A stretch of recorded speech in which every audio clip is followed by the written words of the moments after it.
Le capannine ai Murazzi non costituiscono alcun abuso. Dopo mesi di proteste e la demolizione di alcune di esse, la Procura di Venezia ha chiesto l'archiviazione del fascicolo a carico del 29enne veneziano dopo che lo scorso inverno i carabinieri l'avevano visto sistemare alcune assi di legno di una delle capannine danneggiate dalla marea in preparazione dell'estate. La vicenda era anche approdata in comune con le proposte di modifica dei regolamenti, come ricorda il consigliere Gasparinetti. Il gruppo consigliare Terra e Acqua ha proposto modifiche che potrebbero essere approvate in tempi rapidi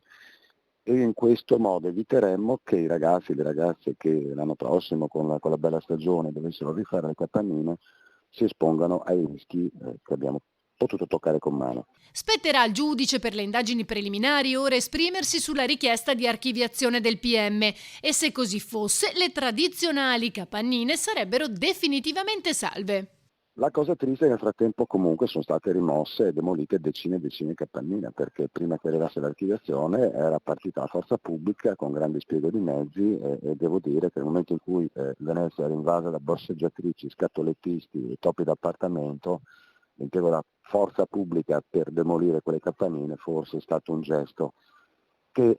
ci saremmo potuti risparmiare, visto anche l'esito finale che appunto è l'archiviazione. Poco prima della festa del Redentore, infatti, si erano presentati ai Murazzi gli operai incaricati dal comune, su indicazione della procura,